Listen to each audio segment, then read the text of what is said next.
Hi gang, welcome back to the Honest Latina Ever. Today's topic is going to be sexual harassment in the workplace.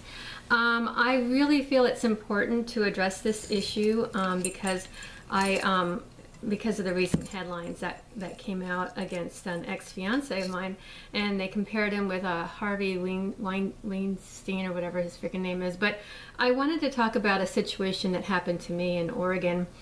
I thought it would be really cool because Bill Clinton was coming to town, and I never heard him speak publicly. I actually filled out a form online to say I was attending, because you need to do that in order to attend the event. And so I did that, ahead of time, and it was held at the Chemeketa College where I went and attended school. So I got there with my kids, and we got there early, and we stood in line. He was like an hour late, and we waited, and then we went into a room, and for some really weird reason, I was with my children, but yet the security that worked for Mr. Clinton separated me from my kids. And so I have a son with Asperger's, and then I had a younger daughter in tow, and I really didn't think that it would be good in a crowded room for them and me to be separated. So I grabbed security and I said, look, my kids got separated from me, they're underage, and we really need to be reunited. So I'm very upset about that. And I mean, like, as soon as I turned around, they were like shuffled to the other side. So my antennas went up right away because of that, because that is the first time I've ever went to a political event and they were determined to separate me from my children. And at the time I had a 12-year-old, it was before the accident, so she was pretty young. Anyway, they were both in school. So anyway, long story short, we're separated, and we were listening to his speech, and the first thing that comes out of his mouth is, my wife champions IDEA, and he looks right at me in the audience, and it just sent chills up my spine, because he just didn't take his glaze off me. And I'm with my kids, and so I'm listening to everything, and so I finally decided I had enough of it and I wanted to leave. But he hadn't finished his speech. He had probably an hour to go of speaking, because even though he got there late, I was thinking that it was going to be a 2-hour speech, because that's the amount of time that he had. So anyway, he was going on about war stuff. It was really boring, and so I thought it would be a good time to slip out the back door and get a head start on getting out of there, because it was very crowded. So I went through the front door, and I asked the first security guy, I said, hey, can I just go out that front door? And he said, oh yeah, sure, no problem, we'll see you later.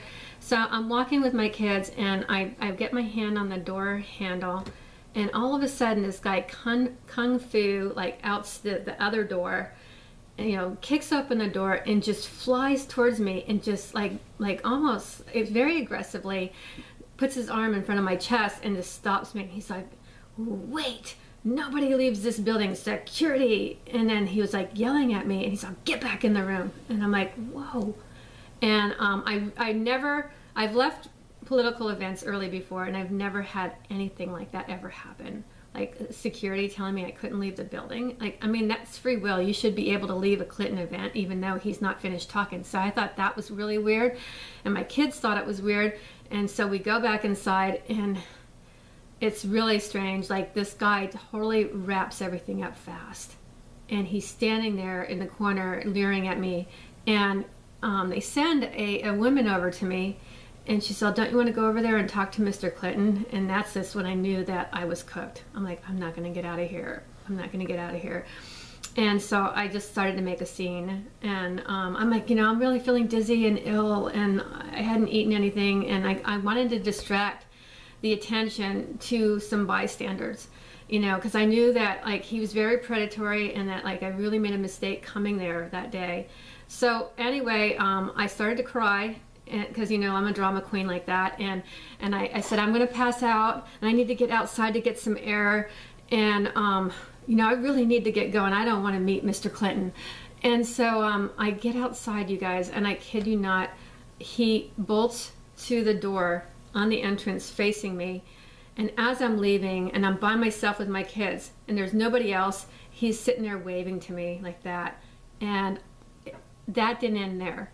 I get a call like just a couple days later that he's coming to my hometown and he wants me to attend the event, and it was his daughter that was leaving the message, and that was really creepy, and it was on our answering machine. So anyway, he's a serial rapist, and so for I just find it ironic for a woman that's championed women's rights and talking about being groped and how she could support a woman who actually covers up for a known rapist is like really beyond me. And I wanted to put this out there, my story out there, because I feel it's so important.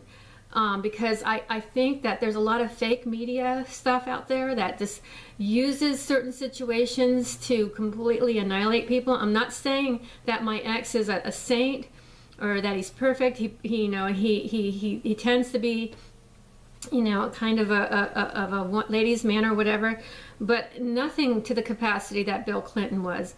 And that guy got away with like murder practically, you know, the whole entire time. I mean, he raped hundreds, thousands of women, and nobody ever mentioned anything. It's just like, you know, Hillary would go in and go Nazi on them and threaten them and everything and covered up for him. So I just find there's no credibility in the Democratic Party when they talk about women's rights. They hid things, they covered up things. They knew that Mr. Weinstein was a rapist and a womanizer and a predatory male, and they still took his money.